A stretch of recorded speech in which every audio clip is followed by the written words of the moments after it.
दार बेटा। उठ जा नालायक, सुबह के 8 बजने को है। तुझे एग्जाम नहीं देना क्या? थोड़ी देर और सोने दीजिए ना पापा। तू उठता या फिर मैं तेरे ऊपर पानी फेंकूं? रोज गधों की तरह सोता रहता है। पेपर की कोई टेंशन ही नहीं है। और एक हमारा समय था जब हम पेपर में फेल होने के डर से रात भर पढ़ा करते थे, सो ही नहीं पाते थे। तो क्या अब आप उसका बदला मुझसे लेंगे? मैं 15 मिनट बाद उठ जाऊंगा, आप प्लीज जाइए, मुझे डिस्टर्ब मत कीजिए। इतना कहकर रौनक रजाई ढककर फिर से सो जाता है। तू ऐसा नहीं मानेगा, रुक, मैं अभी पानी लेकर आता हूं। बस फिर क्या था, इतना कहकर वो भागते हुए बाथरूम में जाते हैं और पानी की एक बड़ी सी बाल्टी लाकर रौनक के ऊपर फेंक देते हैं। पानी पड़ते ही रौनक झट से उठ जाता है। ये आपने क्या किया पापा? अब तो उठेगा नहीं तो यही करना पड़ेगा ना। वैसे थैंक्स डैड, आपके कारण ना अब मुझे नहाने की भी जरूरत नहीं पड़ेगी। चलिए अब आप माँ से बोलकर मेरे कपड़े निकलवा दीजिए, तब तक मैं ब्रश कर लेता हूँ। वैसे कल ना आप एक काम और करना, नहलाने के साथ साथ मुझे ब्रश भी करवा देना। ये ब्रश करने में ना मुझे बहुत आलस आता है। रौनक की बातों से अरविंद का मुंह खुला का खुला रह जाता है। वो अपनी पत्नी कमला के पास जाता है और रौनक की हरकतों के बारे में बताता है, जिसे सुन उसकी पत्नी हंसने लगती है। तुम अपने बेटे को समझाने के बजाय हंस रही हो। रौनक बच्चा है, धीरे धीरे सुधर जाएगा। आप क्यों उसके पीछे पड़े रहते हो? अभी नहीं सुधरेगा तो कब सुधरेगा? 10वीं क्लास में है रौनक, वो अब कोई बच्चा नहीं रहा। अरविंद की इतना बोलते ही वहां रौनक भी आ जाता है। क्या डैड, मैंने आपको एक काम दिया था, वो भी नहीं हुआ आपसे। अरे क्या हुआ बेटा? माँ, मैंने डैड से बोला था कि वो आपको बोलकर मेरे स्कूल की यूनिफॉर्म निकाल दे, लेकिन मेरे पीछे पड़ने के अलावा इनसे एक काम ढंग से नहीं होता। देख रही हो कमला, देख रही हो अपने लाडले को? अरे आप चुप रहिए जी। चलो बेटा, मैं तुम्हें कपड़े निकाल कर दे देती हूँ। बस ऐसे ही साल पर साल बीतते जाते हैं, लेकिन रौनक के रवैये में कोई बदलाव नहीं आता। वो पहले से भी ज्यादा आलसी और पूरी तरह अपने माता पिता पर निर्भर हो जाता है। 2 साल बाद पता नहीं कहाँ गायब रहता है पूरे दिन। अब तक तो आ जाना चाहिए था। अरे आप इतनी फिक्र क्यों कर रहे हैं उसकी? दोस्तों के साथ खेल रहा होगा, आ जाएगा अभी। ये कोई टाइम है खेलने का? 10 बजने वाले हैं, इतनी रात में कौन खेलता? कमला कुछ कहती उससे पहले ही रौनक वहां आ जाता है। मम्मी जल्दी से खाना लगा दो, बहुत भूख लग रही है। तुम्हें तब तक खाना नहीं मिलेगा जब तक तुम बता नहीं देते कि इतनी रात गए कहां से आ रहे हो। ओ प्लीज डैड, अब आप एसी पे प्रद्युमन बनकर मेरे सर पर बंदूक लेकर मत बैठ जाना। अपनी फालतू की बकवास बंद कर और बता कहां से आ रहा है। माँ अब समझाइए ना डैड को। बता देना बेटा, इनको भी तसल्ली हो जाएगी। आप बोल रही हैं तो बता देता हूँ, मैं दोस्तों के साथ मूवी देखने गया था, इसलिए देर हो गई। तो इन सब चीजों में मेरे पैसे उड़ाता है। कभी 1 रुपया कमाने के बारे में सोचा है तूने? जब देखो हवा की तरह पैसे उड़ाता रहता है। माँ अब आप इन्हें चुप करा दीजिए, वरना ना मुझे गुस्सा आ जाएगा। अच्छा, क्या कर लेगा? बता ना क्या कर लेगा तू? वैसे बात तो ठीक ही है, मैं कर ही क्या सकता हूँ। पैसे तो फिर भी मैं आपसे ही मांगूंगा ना। चलिए अब ये सब बात छोड़िए और मम्मी मेरे लिए खाना लगा दीजिए। अभी लगा देती हूँ बेटा। मैं बता रहा हूं कमला, एक दिन ये ऐसे ही बिगड़ जाएगा। ओफो, आप क्यों इतना पीछे पड़े रहते हो मेरे बच्चे के? बात की बात में देखेंगे, अभी आप शांति से उसे खाना खाने देंगे? अगले दिन। डैडी मुझे 10,000 रुपए चाहिए। हाँ? अब इतने पैसे क्यों चाहिए तुझे? डैड आप बिना सवाल किए कभी पैसे नहीं दे सकते क्या? जब तक तू बताएगा नहीं तुझे पैसे भी नहीं मिलेंगे। अरे अब आप अपने बेटे को पैसे भी नहीं दे सकते?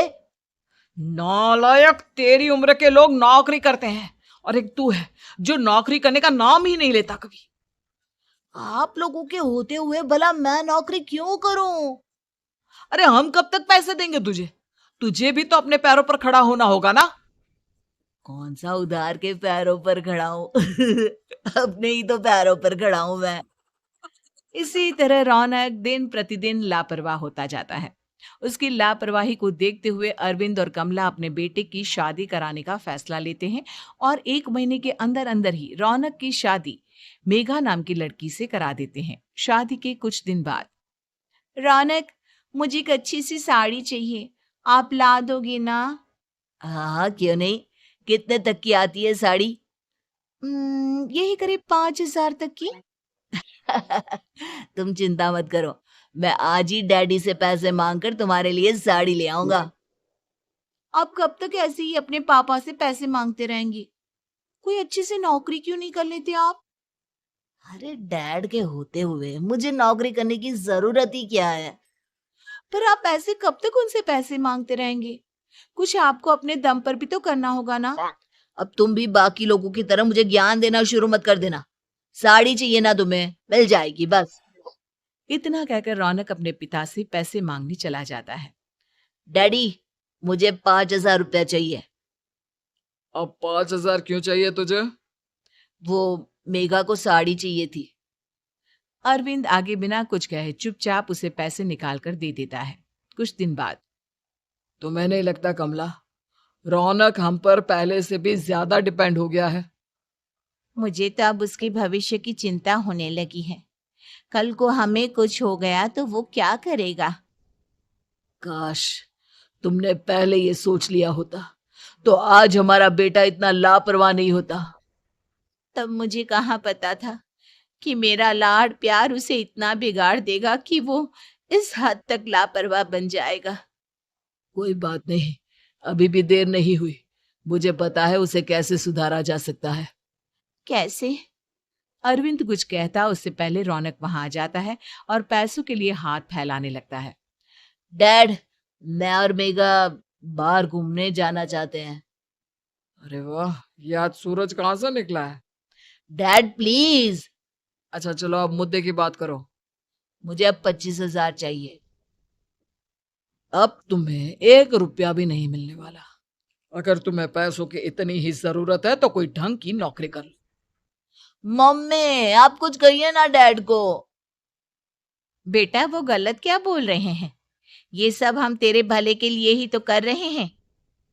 मम्मा, मैंने बताया ना आपको, मुझे नहीं करनी कोई जॉब वॉब। तो ठीक है, निकल जाओ हमारे घर से।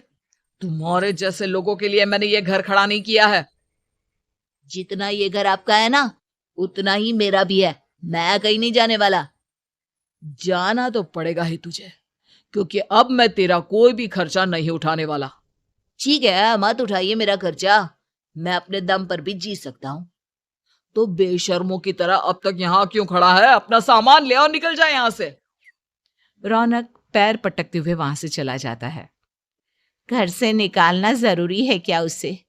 बिना पैसों के कौन रखेगा उसे किराए पर? अगर उसका भविष्य सुधारना है तो हमें अपने दिल पर पत्थर रखकर ये कदम उठाना ही होगा। दोनों बात कर रहे होते हैं कि रौनक अपनी पत्नी के साथ एक बड़ा सा बैग लेकर घर से निकल जाता है, लेकिन घर से बाहर उसे कोई भी मुफ्त में अपने घर किराए पर नहीं रखता। अंत में थक हार कर वो फिर से अपने घर चला जाता है। क्या हुआ? थोड़ी देर पहले तो दहाड़ते हुए घर से निकला था, अब क्या हुआ? नहीं रखा ना किसी ने तुझे किराए पर? डैड प्लीज, मैं कुछ दिनों में कोई अच्छी सी नौकरी शुरू कर दूंगा। आप तब तक तो हमें रख लीजिए प्लीज। सुबह से रात हो चुकी है लेकिन कोई हमें रखने को राजी नहीं है। अब आप ही बताइए, इतनी रात को मैं मेघा को लेकर कहाँ जाऊंगा? ठीक है ठीक है, बहू की वजह से मैं तुझे घर पर रख रहा हूं, लेकिन तू इस घर में एक बेटे की नहीं बल्कि एक किराएदार की हैसियत से रहेगा। 3 महीने है तेरे पास। इन 3 महीनों के अंदर अंदर मुझे तेरी पहली तनख्वाह हाथ में चाहिए, समझ गया? पक्का डैड, इन 3 महीनों के अंदर अंदर तो कोई बढ़िया सी नौकरी ढूंढ ही लूंगा मैं। ऐसे ही धीरे धीरे समय बीतने लगता है और अरविंद के दिए 3 महीनों में से 2 महीने बीत चुके होते हैं। पापा जी ने हमें 3 महीने दिए थे, जिसमें से 2 महीने तो बीत चुके हैं। अब ये आखिरी महीना बचा है। अरे तुम चिंता मत करो, आज मेरा ना 2 जगह इंटरव्यू है, दोनों में से कहीं ना कहीं तो जॉब लग ही जाएगी। अच्छा, all the best. Raunak interview के लिए निकल जाता है, जिसके बाद शाम में रौनक घर आता है। कैसा गया इंटरव्यू? आपकी नौकरी लगी या नहीं? अरे पहले सांस तो ले लेने दो अच्छे से। बताइए ना, मुझसे तो जरा भी इंतजार नहीं हो रहा है। वो दरअसल बात यह है कि मेरी नौकरी तो लग चुकी है, लेकिन पैसे बहुत कम है। कितने पैसे हैं? 15,000। इतने में अरविंद और कमला मिठाई का डिब्बा लेकर आ जाते हैं। बधाई हो बेटा। हम जानते थे तेरी जॉब जरूर लगेगी। लेकिन मेरी सैलरी बहुत कम है मम्मा। कम है तो क्या हुआ, धीरे धीरे बढ़ जाएगी। हाँ बेटा, हम तो बस चाहते थे कि तू अपने पैरों पर खड़ा हो जाए। मतलब अब आप मुझे घर से नहीं निकालेंगे? नहीं, ये सब हमने तुझे जिम्मेदार इंसान बनाने के लिए किया था। Thank you mummy papa. अगर आप दोनों ऐसा नहीं करते तो मुझे कभी अपनी जिम्मेदारियों का एहसास तक नहीं होता। आज आपने मुझे सिखा दिया कि इंसान का अपने पैरों पर खड़ा होना भी जरूरी होता है।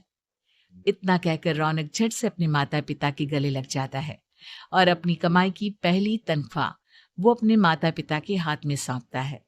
इस तरह रौनक एक गैर जिम्मेदार व्यक्ति से एक जिम्मेदार व्यक्ति बन जाता है।